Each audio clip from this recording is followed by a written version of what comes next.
जय हिंद। आज का हमारा टॉपिक है औद्योगिक क्रांति, इंडस्ट्रियल रेवोल्यूशन, जिसे टेक्निकल रेवोल्यूशन या फिर तकनीकी क्रांति के नाम से भी जाना जाता है। आज हम इस लेक्चर में औद्योगिक क्रांति की उत्पत्ति के कारण देखेंगे और ये सर्वप्रथम इंग्लैंड में ही क्यों हुई इसके कारण देखेंगे। औद्योगिक क्रांति के प्रचार के बारे में देखेंगे कि किन किन देशों में इसका प्रसार हुआ और अंत में औद्योगिक क्रांति के क्या क्या प्रभाव पड़े, जिसमें कि आर्थिक प्रभाव और सामाजिक प्रभावों को हम अंत में पढ़ेंगे। तो शुरू करते हैं। देखिए, विश्व भर में राजनीतिक क्रांतियां तो बहुत हुई, लेकिन औद्योगिक क्रांति एक ऐसी क्रांति थी जो कि बिना रक्तपात के हुई। ये किसी निश्चित तिथि या वर्ग विशेष के कारण नहीं हुई और ना ही राजनीतिक क्रांतियों की तरह ये एकदम से हो गई। निरंतर विकास की जो प्रगति हो रही थी, तो उस क्रमिक विकास के कारण ही औद्योगिक क्रांति अस्तित्व में आई और इस क्रांति को औद्योगिक क्रांति के नाम से ही जाना जाता है। इस क्रांति ने उत्पादन के क्षेत्र में तकनीकी परिवर्तन लाए, जिससे कि लोगों के जीवन यापन में और रहन सहन में बदलाव आ गया। और इन परिस्थितियों के कारण घरेलू उत्पादन पद्धति जो थी, उसका स्थान अब कारखानों ने ले लिया था। यानी कि छोटे उद्योग धंधे अब बंद हो गए थे और कारखानों में लोगों ने काम करना शुरू कर दिया था। औद्योगिक क्षेत्र में होने वाले परिवर्तन को ही औद्योगिक क्रांति के नाम से जाना गया। अगर इसकी परिभाषा की बात की जाए तो सीडी हेजन द्वारा इसकी सबसे सरल परिभाषा प्रस्तुत की गई है। वो कहते हैं कि औद्योगिक क्रांति का अर्थ है घरेलू उत्पादन प्रणाली को कारखानों की उत्पादन प्रणाली से बदल देना। यानी कि एक उदाहरण लीजिए, जैसे कि एक परिवार थालियों का बिजनेस करता था, थालियां बनाता था घर पे ही। तो अब क्या हुआ कि मशीनें आ गई और मशीनों ने वो थालियों का काम संभाल लिया, क्योंकि उसमें सांचे आ गए और एक ही बार में कितनी सारी वो थालियां बना के तैयार कर देता था। तो जो घरेलू उद्योग प्रणाली थी, उसकी जगह कारखानों ने ले ली थी, क्योंकि वो सरल प्रक्रिया थी जिसमें कि समय की बचत भी होती थी। अब आगे हम इसके कारण देखेंगे कि इंग्लैंड में औद्योगिक क्रांति सर्वप्रथम होने के क्या कारण रहे थे, सिर्फ इंग्लैंड में ही क्यों सबसे पहले आई। तो सबसे पहले है इंग्लैंड की भौगोलिक स्थिति। अब इंग्लैंड चारों तरफ से समुद्र से घिरा हुआ है, यानी कि बाहरी आक्रमण का खतरा नाम मात्र का ही था। सिर्फ कोई भी आसानी से उस पर आक्रमण नहीं कर सकता था। ऊपर से उस समय से लेकर आज तक विश्व भर में सिर्फ जहाज़ों की बात की जाए तो दुनिया भर के जो सबसे बेहतरीन जहाज़ है ना, वो इंग्लैंड के पास ही रहे हैं हमेशा से। यानी कि सबसे ताकतवर जल सेना जो है वो इंग्लैंड के पास थी। इंग्लैंड की आर्द्र जलवायु भी वस्त्र उद्योग के लिए अनुकूल थी, क्योंकि वहाँ पे ठंडी रहती थी। अब ठंडियों में तो मोटे वस्त्र ही पहने जाते थे। इस तरह कपड़ों का व्यापार इंग्लैंड में बहुत अच्छा से चलना था। और इंग्लैंड के समुद्री तट कटे फटे होने के कारण वहाँ पे बंदरगाहों की सुविधाएं प्राकृतिक रूप से ही उपस्थित हो गई थी, जो कि आगे चलकर समुद्री व्यापार करने के लिए काफ़ी लाभदायक रही। और इसी से इंग्लैंड में सबसे पहले औद्योगिक क्रांति का जन्म हुआ। सेकंड है राजनीतिक स्थिरता, पॉलिटिकल स्टेबिलिटी। तो हुआ क्या कि इंग्लैंड में संसदीय पद्धति इतनी स्थिर हो गई थी कि वहाँ पे शांति और उदार शासन चलाना बहुत आसान हो गया था। और इतना ज़्यादा आसान था कि वहाँ पे व्यापार वाणिज्य जैसे व्यवसायों के लिए परिस्थितियाँ अनुकूल हो चुकी थी। इंग्लैंड इकलौता ऐसा देश था जहाँ पे पूंजीवादी अपना धन लगाने से डरते नहीं थे, क्योंकि वहाँ का शासन तंत्र उनके साथ था और उनकी पूंजी को डूबने नहीं देता था। जो नेक्स्ट है जनसंख्या में वृद्धि, इंक्रीज ऑफ पॉपुलेशन। अब हुआ क्या कि इंग्लैंड में 18वीं और 19वीं शताब्दी के मध्य ना जनसंख्या तीव्र गति से बढ़ी। तो इसका कारण क्या था, क्योंकि खाने पीने की चीज़ें आसानी से उपलब्ध हो जा रही थी, तो जन्म दर में वृद्धि भी हो रही थी और मृत्यु दर भी ऊपर से कम होता जा रहा था। साथ ही साथ सफाई के स्तर में भी सुधार होता जा रहा था। अब अगर किसी देश में जनसंख्या बढ़ती है तो वहाँ पे मांग भी बढ़ती है, उत्पादन की मांग भी ज़्यादा बढ़ गई और उसे पूरा करने के लिए अतिरिक्त प्रयास किए गए, और यही अतिरिक्त प्रयास आगे चलकर औद्योगिक क्रांति का कारण बने। नेक्स्ट है प्राकृतिक संसाधनों की उपलब्धता। अब कोई भी इंडस्ट्री चलाने के लिए वहाँ पे नेचुरल रिसोर्सेज की ज़रूरत तो होती है, और इंग्लैंड तो प्राचीन समय से ही लोहे और कोयले का बहुत बड़ा उत्पादक था, जिसके कारण क्या हुआ कि वहाँ पे लोहा और इस्पात उद्योग का विकास हुआ।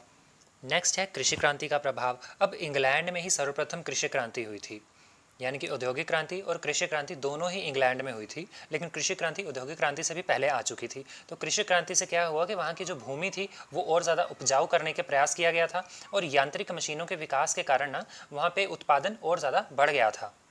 और दूसरी तरफ पूंजीवादी व्यवस्था भी वहाँ पर आ चुकी थी, जिसकी वजह से पूंजी भी अधिक मात्रा में उपलब्ध थी, क्योंकि उद्योगों के लिए जो कच्चा माल होता है वो कृषि क्षेत्र से ही तो उपलब्ध करवाया जाता था, जैसे सूत हो गया, ऊन हो गया, रेशम हो गया, गन्ना हो गया। तो इस प्रकार क्या हो कि कृषि संबंधी क्रांति ने ना औद्योगिक क्रांति को भी जन्म दिया। नेक्स्ट है शक्तिशाली जहाजी बेड़े, पावरफुल नेविगेशन। अब देखिए होता क्या है कि इंग्लैंड के पास हमेशा से ही विश्व की सबसे ज़्यादा शक्तिशाली समुद्री सेना है, जिसके बल पर वो क्या करता है कि समुद्र पर पूरा नियंत्रण रखता है।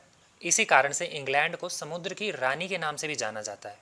अब जल शक्ति अच्छी थी तो उसके सामान, वह जो समुद्री व्यापार करते थे उस पर आक्रमण करने की भी किसी में हिम्मत नहीं होती थी। तो जल शक्ति के कारण उसका व्यापार विकसित हुआ था और लाभदायक भी हुआ। जहाज़ी बेड़ों की मदद से ही वो अपने तैयार माल को दुनिया के अलग अलग कोनों में पहुंचाता था और इस कारण इंग्लैंड में सबसे पहले औद्योगिक क्रांति संभव हुई। नेक्स्ट पॉइंट है इंग्लैंड का विशाल औपनिवेशिक साम्राज्य। तो क्या हुआ था कि 18वीं शताब्दी के अंत तक ना इंग्लैंड ने अपने शक्तिशाली जल सेना और साहसिक नाविकों को एशिया, अफ्रीका और अमेरिका के अलग अलग द्वीपों पर भेजना शुरू कर दिया था और देखते ही देखते उसने एक विशाल औपनिवेशिक साम्राज्य की स्थापना कर ली। और इन उपनिवेशों में क्या हुआ कि इंग्लैंड को विश्व के नए नए बाजार भी उपलब्ध हुए, जिनकी आवश्यकताओं की पूर्ति के लिए उसे अपने औद्योगिक विकास की भी ज़रूरत थी। तो इसी प्रकार उपनिवेशों ने इंग्लैंड के औद्योगिक विकास में महत्वपूर्ण भूमिका अदा की। नेक्स्ट पॉइंट है पूंजी की उपलब्धता, अवेलेबिलिटी ऑफ कैपिटल। अब होता क्या है कि औद्योगिक विकास के लिए सबसे महत्वपूर्ण चीज़ क्या होती है? पूंजी, जो इंग्लैंड के पास पर्याप्त मात्रा में विद्यमान थी। और इसी धन के कारण इंग्लैंड में कृषि क्रांति का विकास हुआ, व्यापार का विकास हुआ और इंग्लैंड में वाणिज्यवाद, पूंजीवाद और कृषि क्रांति के विकास के कारण अतिरिक्त आंतरिक पूंजी काफ़ी मात्रा में उपलब्ध हो चुकी थी। इसमें एक कारण और भी था, क्योंकि इंग्लैंड के पास विश्व भर में सबसे ज़्यादा उपनिवेश थे। तो कुल मिला के पूंजी की तो इंग्लैंड के पास कोई कमी नहीं थी, जो कि औद्योगिक विकास के लिए बहुत ही अच्छी थी। नेक्स्ट पॉइंट है उन्नत बैंक प्रणाली। अब जैसे जैसे पूंजीवाद का विकास होता गया था वैसे वैसे बैंक प्रणाली भी सामने आ चुकी थी। इंग्लैंड में 1694 में बैंक ऑफ इंग्लैंड की भी स्थापना हो चुकी थी, जो राष्ट्रीय स्तर पर राष्ट्रीय ऋण देती थी। ये क्या करते थे कि इनका जो ब्याज दर था ना वह बहुत ही न्यूनतम था। तो इससे क्या हुआ कि औद्योगिक क्रांति को सफल बनाने वाले इंजन ने इंग्लैंड को धनी व शक्तिशाली बनाया। इसलिए इंग्लैंड नेपोलियन के युद्धों की मार सफलतापूर्वक सहन कर सका। लास्ट पॉइंट है हमारा प्रतिस्पर्धा एवं राष्ट्रीयता, कंपटीशन एंड नेशनलिज्म। तो इंग्लैंड में क्या था कि यूरोप के अन्य देशों की अपेक्षा इंग्लैंड में लोगों को अधिक अधिकार प्राप्त थे। यानी कि अगर बाहर का कोई व्यक्ति इंग्लैंड में आके रहा है तो उसे इतने अधिकार प्राप्त नहीं होंगे जितने कि वहाँ के स्थायी निवासियों को हैं। वहाँ के नागरिकों को अपने विचार प्रकट करने, लिखने या फिर किसी भी प्रकार से उन्हें व्यक्त करने का पूर्णतः स्वतंत्रता प्राप्त थी और इसी स्वतंत्रता की भावना ने लोगों में प्रतिस्पर्धा की भावना उत्पन्न की। तो प्रतिस्पर्धा की, राष्ट्रीयता की भावना जो थी ना, उसने औद्योगिक क्रांति को विकसित किया।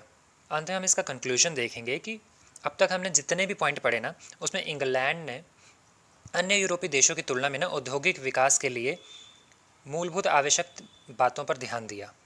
जैसे कि सबसे पहले तो उसके पास प्राकृतिक रूप से अनुकूल वातावरण था, धन की उपलब्धता आ चुकी थी, कच्चे माल की अच्छी खासी प्राप्ति थी, सस्ता श्रम भी था, उसके पास बाजार भी था बेचने के लिए, मशीनें भी उपलब्ध थी और यातायात के विकसित संसाधन भी उसके पास उपलब्ध थे।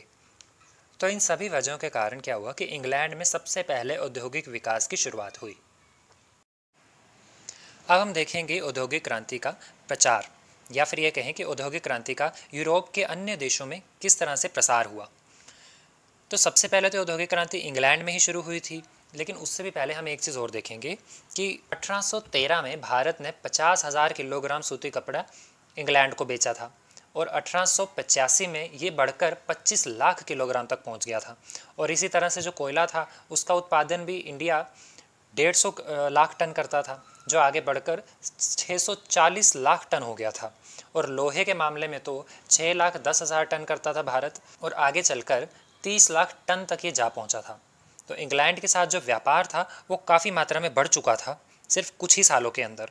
तो यही सारी चीज़ें फ्रांस, बेल्जियम, जर्मनी, इटली जैसे देशों को पता चली और उन्होंने भी अन्य देशों के साथ साथ भारत पर भी अपने उपनिवेश स्थापित करने का प्रयास करना शुरू कर दिया, जिसमें हम आगे फ्रांस और इंग्लैंड की इंडिया में हुई वॉर्स भी देखते हैं।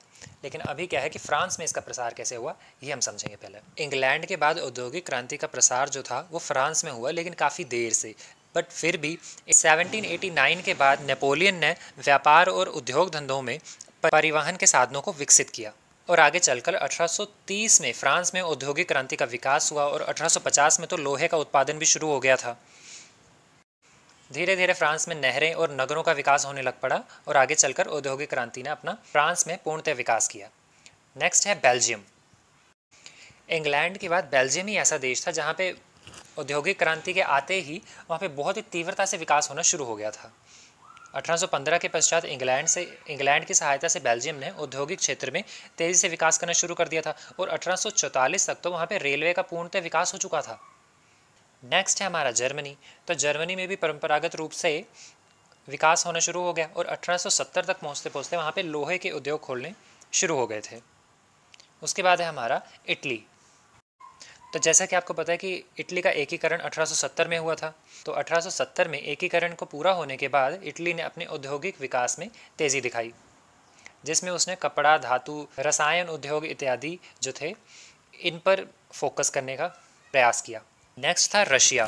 तो रूस में क्या हुआ कि यूरोपीय देशों की अपेक्षा औद्योगिक क्रांति की लहर ना सबसे बाद में पहुंची, क्योंकि वहाँ पे निरंकुश राजतंत्र जो चल रहा था, ऊपर से सामंतवादी जो थे, सामंतवादी व्यवस्था चाहती नहीं थी कि वहाँ पे औद्योगिक क्रांति पनपे, और इसके साथ साथ तो वहाँ पे श्रमिकों की कमी भी बहुत ज़्यादा थी।